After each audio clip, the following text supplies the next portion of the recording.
Welcome to today's webinar, How to Improve Security and Efficiency for Your File Transfers. Thank you all for joining us and taking time out of your busy schedules. Today's webinar is brought to you by Help Systems. Help Systems provides enterprise solutions to help IT secure, automate, and optimize their data and systems. My name is Holger Schulze. I am the founder and CEO of Cybersecurity Insiders, the 400,000 member online community for cybersecurity professionals. And I'll be your moderator today. Now it is my pleasure to welcome our presenters. First, I'd like to welcome Bob Libby. Bob is the Chief Architect for the Managed File Transfer product line at Help Systems. He's been in IT for over 30 years and has spent the last decade designing encryption and file transfer solutions. As a certified information security systems professional, Bob also consults with organizations on how to best protect their sensitive data assets and achieve regulatory compliance. Welcome, Bob. Thank you for presenting today. Next, I would like to welcome Brooke Furry. Brooke is the marketing manager for the Managed File Transfer product line at Help Systems, and her team helps educate the market about the value of MFT solutions and connects them with solutions that will make their lives easier. Welcome, Brooke. Brooke, can you tell us a little bit what you'll be presenting about today? Yes, thanks, Holger.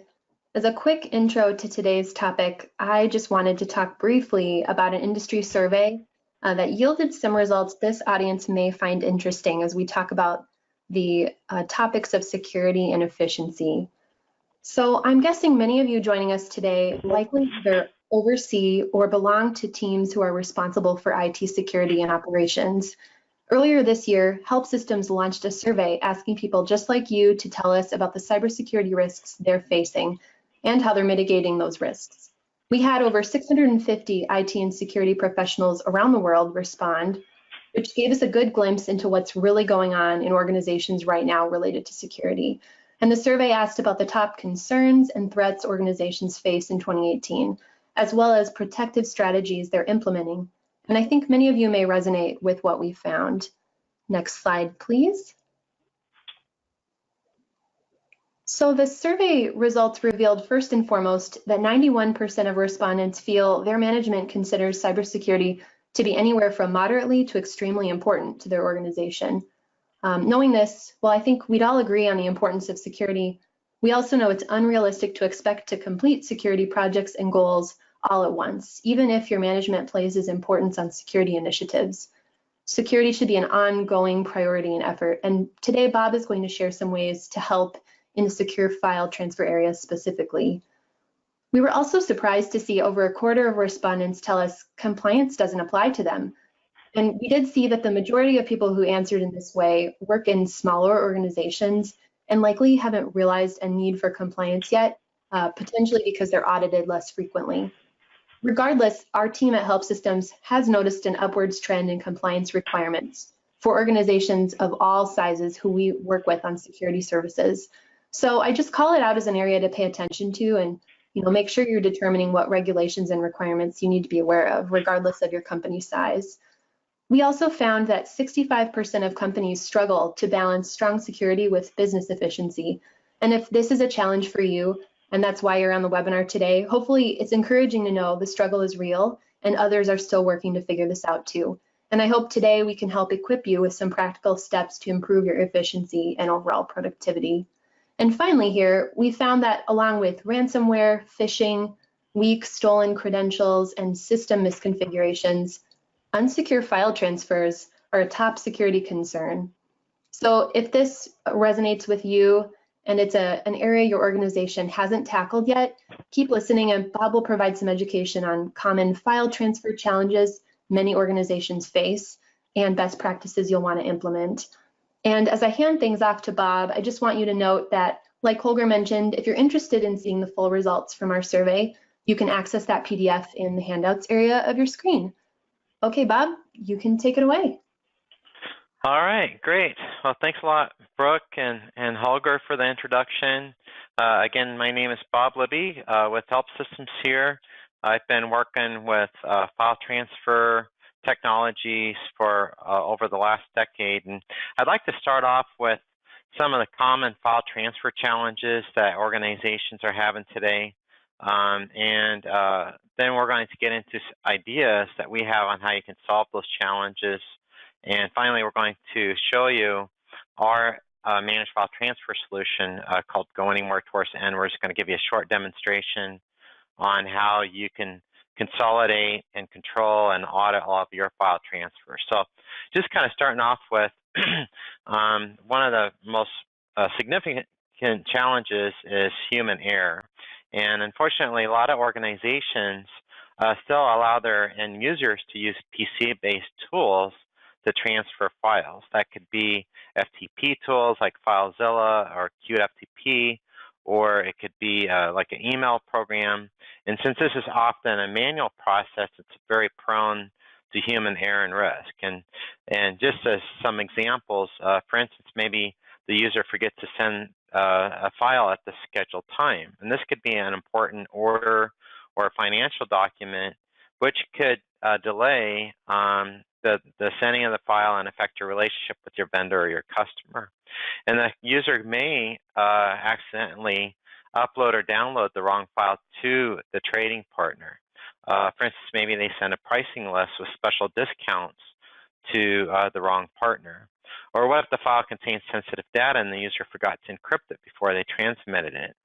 So these are all things that you're susceptible to when you allow your users to manually perform those functions. And then I think another thing that companies need to think about is who's the backup for that user if they're gone that day on PTO, and are they going to follow all the procedures precisely to make sure that file is properly protected and sent to the correct trading partner on the correct day. So these are all risks that you have to deal with when you have to, when you're relying on manual processes to transfer those files. Secondly, there's a lot of inefficiencies still in organizations with their file transfers. They might be using unsecured technologies like FTP or email to transmit those files. So they've tried to automate their file transfers. Many have built FTP scripts on their servers to try to automate those transmissions, but unfortunately these scripts have many downfalls. A big problem with FTP scripts is that your trading partner's passwords are often stored within those scripts in the clear. So if a hacker was able to get a hold of those scripts, they could easily find out your trading partner's credentials and their server address, and that can make those servers very vulnerable to attacks. Another problem with FTP scripts is they can only be written by programmers, which we all know are a very expensive resource. And to write the script properly, you really need the programmer to build in things like auto retry on failed connections, to make sure those scripts are sending out error alerts when there's problems, making sure they're writing out good audit logs. And these are the sorts of things, more advanced functionality, that can really take a lot of time to code those scripts properly. And every time something changes for that trading partner, let's say they call you up and said they have a new IP address or new credentials to connect up to their server or a different file name, you have to involve a programmer to get involved to make those changes to the script. And these changes can really add up over time and distract those IT resources from other priority projects. And we've talked to companies that have had even hundreds or even thousands of FTP scripts that have really become unmanageable and almost impossible to maintain over time. So that's a big problem. Another big problem is the lack of encryption. And so as I had mentioned, if you're leaving it up to your end users to do the file transfers themselves, they might jeopardize sensitive data by oftentimes they have to download it first from a secure corporate server to their less secured PC or laptop to kind of stage that file before they send it off. And that's going to make that data much more vulnerable to attack. So maybe they have to download an ACH file or a payroll file from the server before they send it to the bank. And let's say after they've then transmitted that file, they may forget to remove that file from their PC or laptop after it's been transmitted. And PCs and laptops are often more vulnerable than back-end servers. They just don't have as much security generally on them. So that can make those systems very vulnerable, and those files if they're not cleaned up properly. Also, a lot of end users use email to send sensitive files, and maybe they don't realize that an email attachment is not encrypted. It's going to be in the clear by default, which is going to make it very susceptible to theft. And also, a lot of users are using free file sharing services like Dropbox or other third-party kind of cloud services to send files. And this is, in essence, kind of becomes a shadow IT function, in which case the IT group has lost control over those files. There's really no management or audit trails of those files leaving the company, since they're going through those kind of unauthorized cloud sharing file services. So without having good internal policies for your end users, you're really risking the loss of sensitive files that may be transmitted through one of those unsecure methods. And then finally, a lot of file transfer mechanisms don't have good error alerts or audit logs to meet compliance requirements. So when your programmers are building out their FTP scripts, or if you have end users using these simple PC file transfer tools, they're not going to be alerted immediately in a lot of cases when transfer fails. And so unfortunately, you may have to wait for your trading partner to call you to let you know, geez, I did not get my file, please transmit it. And so that's kind of embarrassing for a company that they have to wait for a trading partner to notify them. And a lot of these legacy methods and tools just simply do not generate the logs needed to meet modern compliance requirements. And this is becoming a real issue with auditors. Oftentimes, the auditor may ask, where are the logs of files leaving your organization? And oftentimes, organizations cannot gather that information. If they can, it's very tedious and can't be pulled together quickly. For instance, can you tell the auditor what files left your network on a given date range or a certain time period, and by which users? I think a lot of organizations would have problems telling the auditors that. And so because of these vulnerabilities, it's really become difficult to meet compliance requirements using these older traditional tools and manual processes. So what we recommend for secure and efficient file transfers is it's a kind of multi-part step of bullet items here. First of all, you need to move away from unsecure technologies like standard FTP or email for sending these files. Instead, you should use secure protocols like SFTP or AS2 or FTPS. And there are several available to choose from, but these modern standards have strong authentication and encryption technologies that fully protect the files as they're being transmitted over that public network or even within your private networks. Your files should not only be encrypted in transit when you send them across the internet, but you should also encrypt those files at rest whenever possible, especially if you're staging those files in your DMZ, which is the public-facing portion of your network.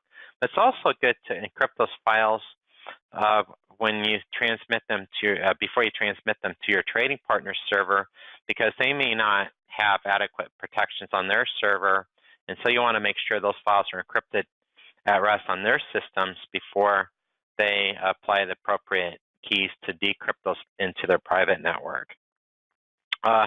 Also, you should look at using automation wherever possible to remove any kind of manual processes and remove the need for any kind of PC tools. And we've seen companies lock down their firewall, so no FTP is allowed through any other tools except for a single centralized solution that they have in place, like an MFT solution.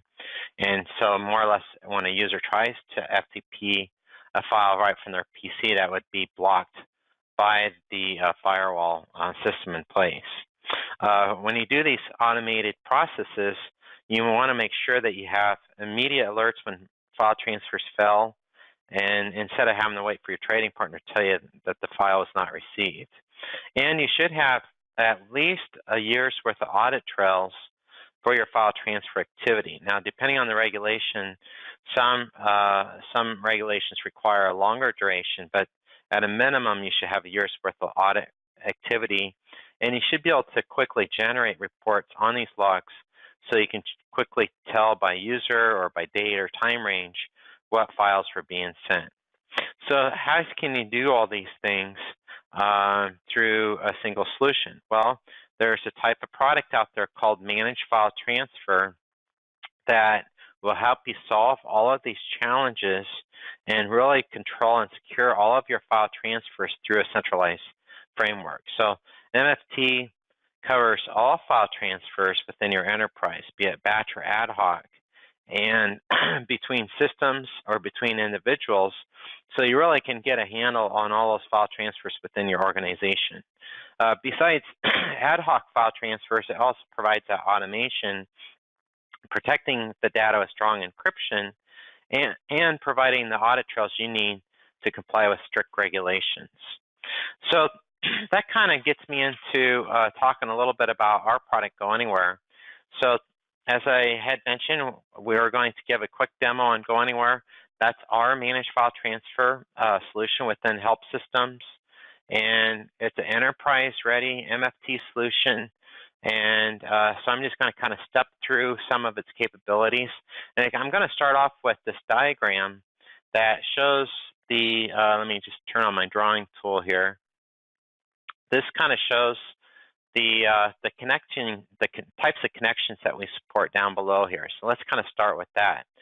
So as your organization grows and connects with more customers and vendors and other partners, you'll find that there's a lot of different types of connecting points that you need. So we continue to add those through Go Anywhere. So just kind of start off with on the left, Go Anywhere can connect up to just about any type of operating system, file system that's out there, including Windows file systems, Linux, IBM, AIX, and so on. And you're going to need a lot of different types of file services to support. Now, SFTP is going to be probably the most popular secure protocol that you're going to need because a lot of trading partners utilize that. But you may also have requirements for other secure protocols like FTPS, AS2, or HTTPS. Now, we also do support non-secure protocols like FTP or email, which you can certainly use for sending non-sensitive files. We continue to add more and more cloud connectors in Go Anywhere. We have connectors to let you connect up to Amazon, S3 buckets, AWS, Azure Blob services, as well as you can do standard web services through Go Anywhere to push and pull information through, let's say, JSON or XML documents. Also, you may need to connect up to backend database systems through Go Anywhere. So we support connections to all the popular databases, including SQL Server, Oracle, and MySQL. Also, you can call out backend scripts. So you may have some programs that you may need to still be able to call out either locally or remotely, and those you can pass parameters to those applications and get result sets back. So you can have pre and post logic processing within your file transfer processes. And then finally, we have what's called managed file transfer agents that allow you to install this little piece of software on certain systems that you may need to communicate with. If you really don't have any other means to connect up to those systems, you can use agents to initiate those file transfers and call workflows on those remote systems. So just kind of starting off at the top here, Go Anywhere will allow you to automate workflows. That could be file transfers or other business processes to send and receive files between those various systems below. As part of the workflow, it can encrypt and decrypt the files. We support several different encryption methodologies like AES and PGP encryption. You can also zip and unzip files using like the ZIP 2.0 standard or gzip or tar within your file transfers.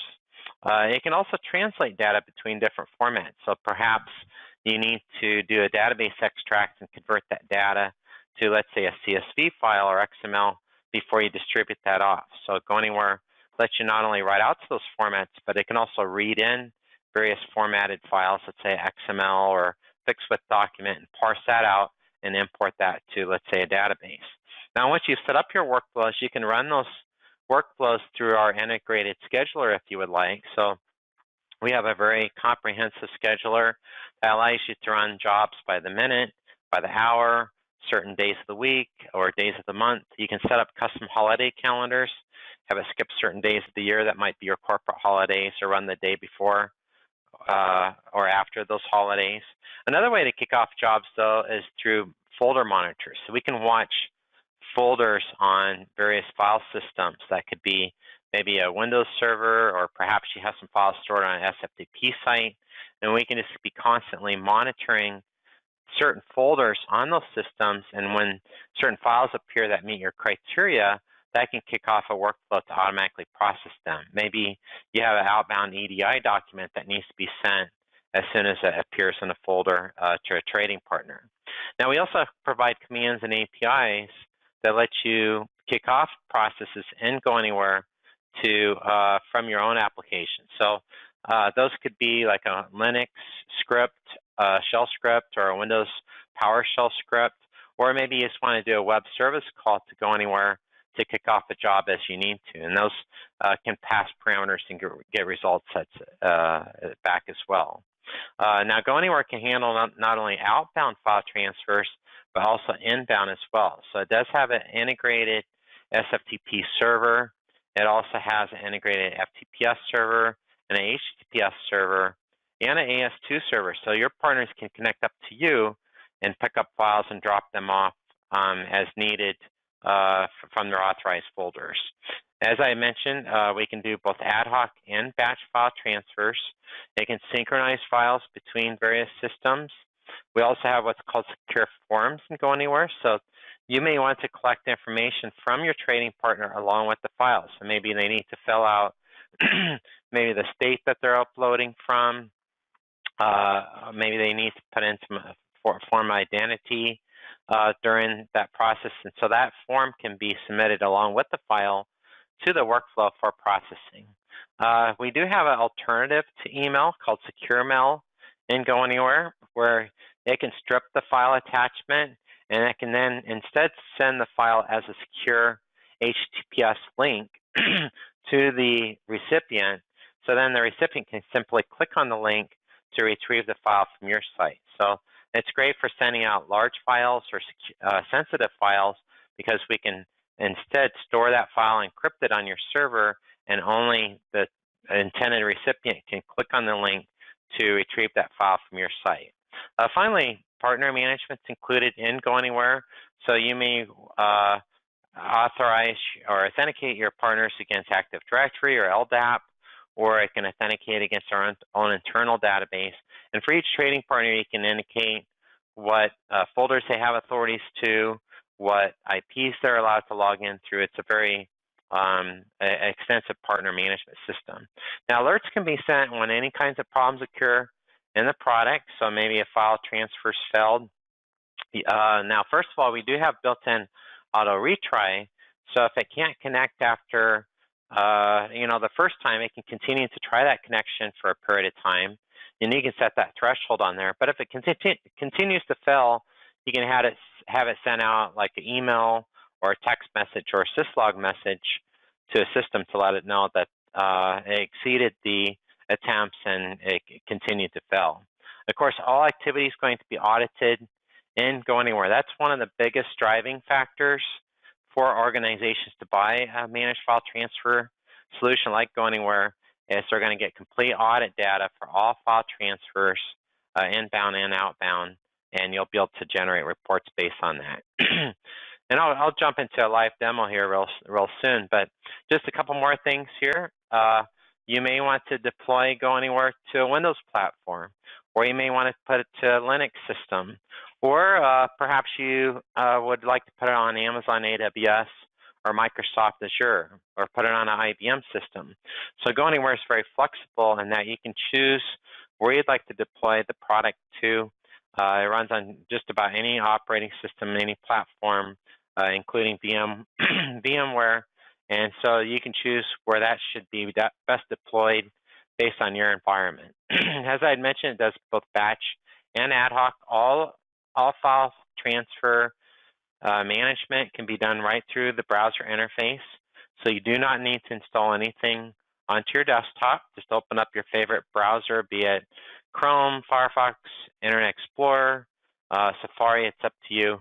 All of your management can be done to that browser interface. We talked about inbound services. It also encrypts not only files in transit, but also at rest using AES 256-bit encryption. And if you're in the federal government, we do have FIPS 140-2 compliant ciphers in Go Anywhere, so it can encrypt it with just validated ciphers like AES 256-bit encryption when those files come at rest. And then when the files are then later accessed by an authorized user or application, it can automatically decrypt those files for the authorized user. We have the built-in key management tools to let you work with any kinds of certificates or keys needed in the product. We can import and export those. You can have multiple administrators in the product. Each administrator can have different roles in the system. So you could have some administrators that can maybe set up new jobs and run certain jobs in the system. Others that can maybe only look at audit reports in the system. There's about 15 different layers of security in Go Anywhere that you can pick and choose based on the administrator's role. So let me get into some screens here. And what you would do is just point your browser to the IP or the host name of the server where you've installed Go Anywhere. By default, the port is 8001 for the admin port, but you can change that in the product setup. And then you'll log in with your account. You can, again, authenticate this against your Active Directory domain or against the LDAP server, or you can authenticate against our database. And again, you can have multiple administrators. It helps when you put in the right credentials here. And once you log in, it'll take you into the dashboard. The dashboard is going to tell you real quickly what's going on in the system. It'll give you graphs and charts and detail on file transfer activity. These dashboards can be customized. Each gadget can be rearranged and added or removed. There's about 24 different gadgets to choose from. So it's nice just right at your fingertips. You can quickly see what's going on in the system in regard to the file transfers within your enterprise. Now, all of your various features that you have access to will be available through these drop-down menus along the top. And then for the most popular features, we've created these big buttons, which we call quick links, to let you set up those connections and manage your trading partners quickly. So let's just kind of start off with our first quick link, which is called resources. So resources, that shows all the different types of servers that we support. So you can see on the left side of the screen all the different types that we're talking about that you're going to be able to connect up to. For instance, maybe you need to go out to an SFTP server. So you can go down here to SSH servers. You can see we have several predefined. So all the connections are stored in our central database that you can add new connections to. You can edit connections, remove those, and share those amongst other administrators. Now, for each connection, let's open one of these up. So depending on the connection, you may have different properties, but for like this SFTP server, you can see we need to specify like the IP, port, user. You can specify a key for that connection. Like in this case, it'd be an SSH key. You can put in advanced properties for that connection. Like here, I told it to retry it up to 3 times every 10 seconds. That's going to give you that auto retry. You can set which encryption ciphers to use on the connection, or you can just go with the defaults. You can even put in contact information. So if you're having troubles connecting to that server, you'll know who to call or email to let them know that there's an issue. So that's just the properties for an SFTP site. One thing that's really nice here is you can quickly test the connection. Just click the test button here, and it'll make sure that you've set up everything properly, and it will actually authenticate that connection, make sure you got the right credentials, and then it's going to give you a result set back, letting you know if there's any problems connecting to that server. Okay, so in this case, I had a problem, and so then I could fix it, and let's get out of here. In this case, maybe you just put in the credentials wrong, and you can put in the right credentials and then retest it. All right, let's get out of this. So that's setting up your SFTP connections. Maybe you want to connect out to a database server. So for instance, let's just go down here. Here's a SQL Server box I wanted to connect up to. So you just choose the driver from the list. We ship drivers for all the popular database systems. And then you can put in, like, a type here, host name, and then you'll be able to run embedded SQL within your workflows to interact with those servers. Perhaps you have some data setting up on Amazon, so you could set up an S3 bucket connection. We're just going to need to know the key ID and the secret access key to connect up to that S3 bucket, and then we'll be able to access files on the S3 bucket just like you would any other network server. You can also set up connections to HTTPS servers, mailboxes. You can set up connections to like web services, like maybe you want to go over REST to a server. You can put in its URL, how you're going to authenticate against it. So again, you're just predefining those connections to the system. Now, once you've set up your connections, then you can start setting up what we call projects. So projects, think of them as like a workflow or a script, and you can organize them into folders and subfolders. And it's like I'm in a folder right now called examples, and here's all the various projects I've set up. Now, again, these could be projects that do just file transfers, or it could do additional things like calling out your backend scripts or zipping up the files and other processing. In fact, let's look at this particular project here. And the project designer is going to just give you a quick outline of what's going to happen in the project. So at the top, that's the name of the project, so you can call it whatever you'd like. And then if you look on this query, you can see that we're going to run an SQL statement to pull some data out of a database. Now, we do ship a database SQL wizard that you can click on here to quickly select columns and tables and build out your statements quickly.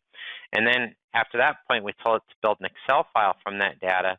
Now, if you want to build a different type of file, you could, you got a lot of different options here on the left side of the screen. So maybe instead, you want to write out to CSV, you could just drag that into your outline, and that data could go out to a CSV file instead of an Excel file, okay? But on this Excel file, we're going to build a file with this name. We're going to write it out to the sheet. You can even format each individual column. Like for column 8, we're going to use this pattern to show any leading zeros. And then after we've created the Excel file, we're going to encrypt it with PGP. So I told it to give it the same name but with the PGP extension, and to use this PGP key to encrypt it. And if you don't know the key to use, you just hit the browse button. It'll browse your trading partner's keys, and then you can select that from the list to encrypt the file. And after we've encrypted it, we told it to connect up to this production SFTP server. If there's any problems, we told it to call this error module down below, which is going to send an email. Let's just jump down to there. It's going to send an email out to this person, let them know the transfer failed, and we're going to include the error message there.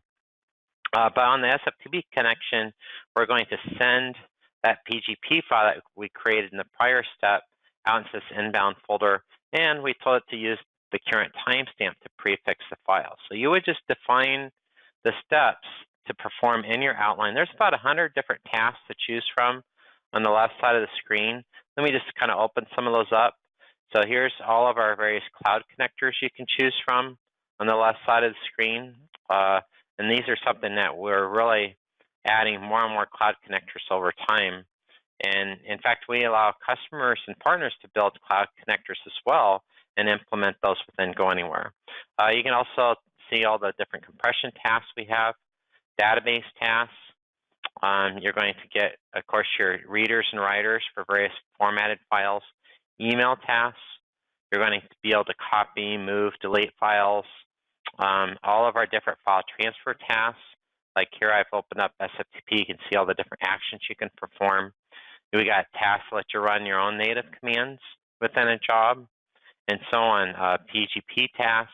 So there's a lot of tasks that you can add to your project. Now, once you've built your project, you can run it by just hitting the execute button, and it's going to run this project from top to bottom.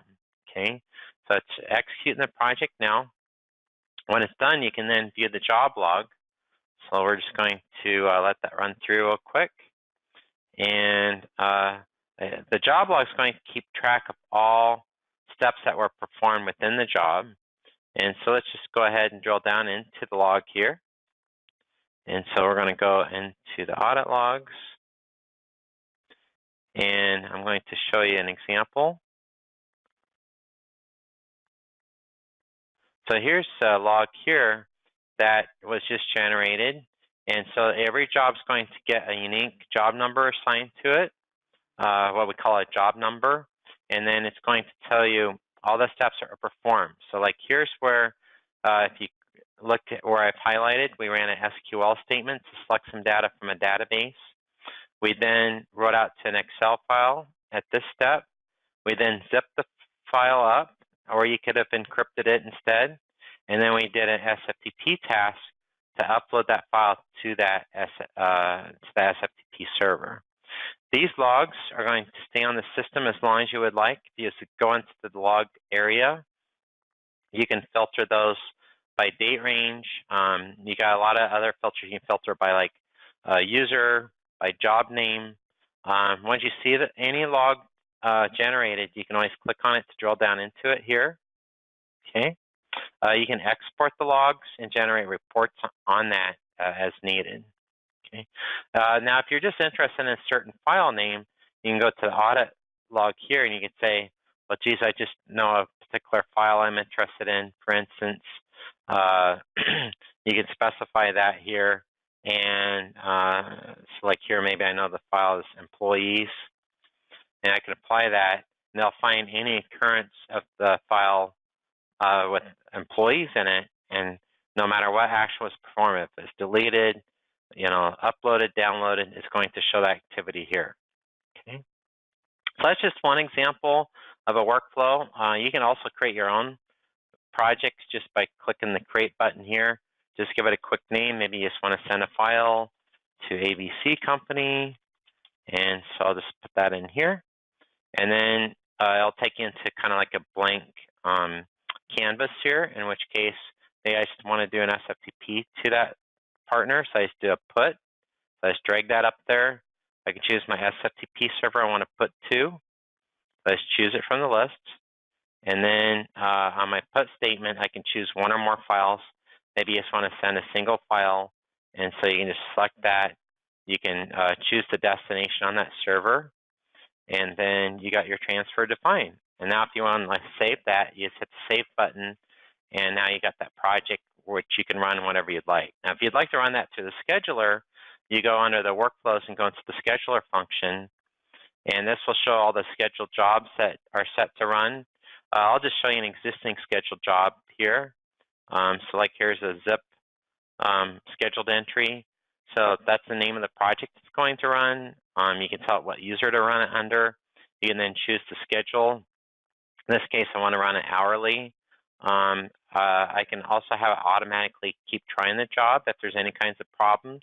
And the scheduler can also automatically email you if there's any issues here. Another way to run a job is through a folder monitor. So let's just jump over to that. And so here we're watching this folder called Outbound for any files created or modified with the EDI extension. If it finds files that meet that criteria, we can then automatically run whatever project is defined here. In this case, we're going to run this bank transfer. Now, you can also run projects from, as I'd mentioned, from the command line or through our APIs, and those come at no additional charge, so you can kick off these jobs as you need to, and you can pass in parameters to the projects to override file names and other criteria. So that's on the batch side. Let's flip over to the ad hoc side, and we got about 5 minutes left in the live demo. So I'm going to jump over here. So we also have a web client for ad hoc file transfers. Now you can have your own corporate logo here, and then users can log in with their AD credentials, or you can authenticate against our database. You can also let them create their own account in the system, in which case they can go through an approval process where they won't be able to log in until your administrator approves them in the system. But I'm going to go ahead and log in with this system, with this account. Oop. And that will then take me into the authorized folders for that user. We call them secure folders. Once they come into those folders, they can then upload, download from those folders, and so on as they need to. And they can also work with their secure mail in the system. So they may have some secure email that they've created, or maybe they want to send out a secure email to someone else here. Okay. They can also go through the secure forms, in which case maybe they need to submit some information along with their files. Like here, we're going to ask them for an email address and the required signature, and then they can then attach files here to upload those to the system. Okay, so the secure folders are going to make it real simple to do quick file uploads and downloads as needed. Okay, now if I flip back over here to the administrator side, let's jump back into the audit log reports. This is going to show you all the activity that's occurred on the system. So let's go into the file transfer activity. Let's run that here. This is going to show you for a date range what that activity is. And so it's going to open up that report for us. So I can see during this time range that about 7 a.m. is where we're getting the bulk of our file transfers. Okay, so you can show by hour of day or by day of week or day of month where most of your workload's going on within the system. We also have what's called a PCI Security Settings Audit report, and that's going to analyze all the security settings in Go Anywhere to make sure you've configured all the settings properly. And this is just a demo system, but it's going to show you how many systems passed or how many features passed the security settings, how many failed, and how many warnings. And so before you go live with Go Anywhere, you'll want to make sure that most everything is passed in the system. And we're going to show you what PCI sections each of those security settings deal with. Okay. Now, as I mentioned, you can install Go Anywhere on really any system that you'd like. It's really doesn't matter what platform you deploy to. We do offer a free 30-day trial of Go Anywhere, so you can actually download it right from our website, which is goanywhere.com, and try it out for yourself. And Brooke, I think you wanted to mention something. I did, yeah. Thanks, Bob. Sure. So before we wrap up with some time to take your questions, just to help you think through features you are looking for, requirements you might have, and the considerations you need to consider when researching MFT solutions, we put together a secure managed file transfer buyer's guide. And as Holger mentioned at the top of the call, it's available in your handouts section to download. We've had a lot of people tell us this is a helpful resource, so we like to share it. And as Bob mentioned, we have a free 30-day trial on our website, and the URL is on the screen. So, go there if you're interested and get started. And then if you have any questions that we aren't able to answer in this Q&A time, feel free to email us. Our emails are on the screen, and you can also call us at the numbers above. So I believe Holger is going to transition us into some Q&A time. Holger, do you have any questions coming in from the audience? Thank you, Brooke, and thank you, Bob, for a great presentation. Yeah, let's tackle some of the live audience questions that are coming in from our webinar audience. And all right, let's see. Bob, the first question here, what are the benefits of SFTP over FTPS, and what is the difference? Bob? Okay, that's a good question. We do get asked that a lot. It is kind of confusing because they just put the S on the front versus at the end for SFTP versus FTPS, but they are two totally different secure FTP protocols. SFTP is using an SSH tunnel to send the file, where FTPS uses SSL or TLS to secure that transmission. So let's start with SFTP.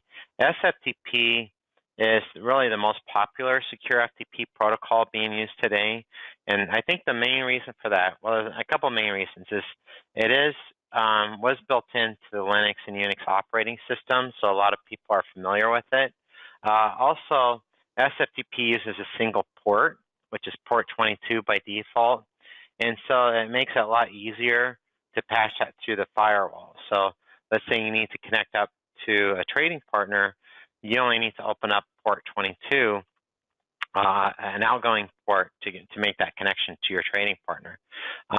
So that's where that's really become popular. Where with FTPS, that's going to require more ports. You normally, you'll have a control port, let's say port 21 or 990, depending on if it's implicit or explicit FTPS. But you're going to have that initial port, plus it needs you to open up a range of ports for the data. So they might use, let's say, port 990 for, let's say, the commands and the authentication, but then it may request another port for each file that gets transmitted or each directory listing and so on. So you're going to have a lot more ports that you have to open up with FTPS. That's why we traditionally see FTPS being used more for internal communications between systems like mainframes, and then SFTP being used more for exchanging files with external partners over the internet. So. Very good, thank you. Good question. Exactly. Before I move to the next question, there's a couple of requests coming in of folks who wanted to write down the details were on the previous slide. Let's switch back to that. So that is sure. Perfect. Bob, the next question, should we use a crypto key to authenticate secure FTP connections in addition to a user and password? Okay, that's a good question. I would highly recommend using this second form of authentication, like a key or certificate, in addition to the user password. As you know, users and passwords are human generated in most cases, therefore they're vulnerable to attacks through like dictionary or brute force attacks. So by having a second piece of identification, like an SSH key being used for an SFTP connection, or you can use X.509 certificate to authenticate like an FTPS connection. Those two additional forms will make the authentication much more secure. And there's really easy ways to generate keys and certificates today. In fact, we have it built in to Go Anywhere to work with those keys quickly. If your trading partner generates a key, you can load that into our product so you can authenticate their key when you make that connection. So I would definitely recommend a key on top of the user and a password. Yeah, that makes perfect sense. How can we stop end users from sending files from their PCs using FTP tools like FileZilla? Okay, that's good. There's a couple ways you can do it. One is you can take away their admin controls on their PC so they can't load FTP tools on their system like FileZilla and other tools to send out files. Secondly, you can set up firewall rules so only like a centralized, like an MFT solution can send files over like port 22 for SFTP or port 21 for FTP. So that way, if a user is able to load an FTP tool and they try to connect into your firewall, that activity would be blocked. So that's the two most popular ways to do it. You also may want to look into blocking that free file transfer sharing software like Dropbox and other cloud services that they can use to kind of circumvent the more controlled processes. And then again, that kind of gets back to, once you've blocked that, you need to give them an alternative to send those files, and that's where a managed file transfer solution comes into play, where you can pre-configure those file transfers for them, and then you could still give them interface, like we have a user interface in Go Anywhere, where they just log in and still run those transfers when they need to, if they don't need to be automated, but you're going to get that control and auditing of those file transfers that you wouldn't get from their PCs. Very good. Thank you, Bob. Good question. Mm-hmm. I think we have time for one more question. Is there a problem with keeping our FTP server and files in the DMZ? Yep, that's a good question. So traditionally, companies have installed their FTP servers in their DMZ area. That's the kind of the public-facing portion of your network. And the reason why they did that is because they're afraid of hackers maybe getting access to their internal private network, and so they set up this kind of secondary network with their FTP server. Now, the problem with that, though, is now that you have that FTP server sitting out in your DMZ, now you got to stage files out there for your partners. So you got to put files out in your DMZ that your partners need to pick up. You need to also, your partners will also, when they do their uploads, those files will land in your DMZ before you can move them up into the internal network. Well, while those files are sitting in your DMZ, that makes them more vulnerable to hackers. So you could potentially have a hacker get into your DMZ, since it's much more accessible than your private network, and access those files. And even though the files may be encrypted, there's still, a lot of auditors still don't like to see any kinds of sensitive files sitting out in that DMZ area. So what you should look to do is move your FTP services or secure FTP services into your private network. Now, the fear of that for a lot of companies is they don't want to open up inbound ports to their private network.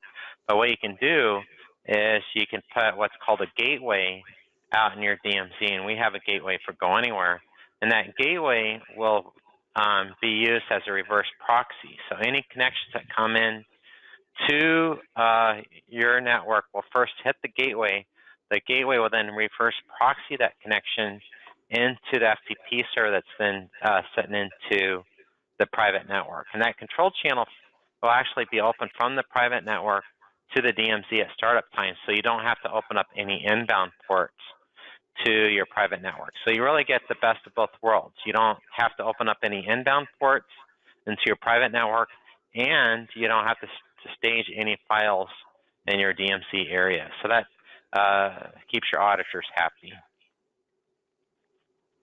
Excellent. Thank you, Bob. You bet. All right. We are at the finish line for today's session. And as we're closing this webinar, I would like to thank everybody for joining us. I hope you enjoyed today's presentation. Bob and Brooke, many thanks to you for sharing, your insights on how to improve security and efficiency for file transfers. Thank you both. All right, thank you. Thank you. Now, this concludes today's session. I hope we will see all of you again at one of our future webinars. Thanks, everyone.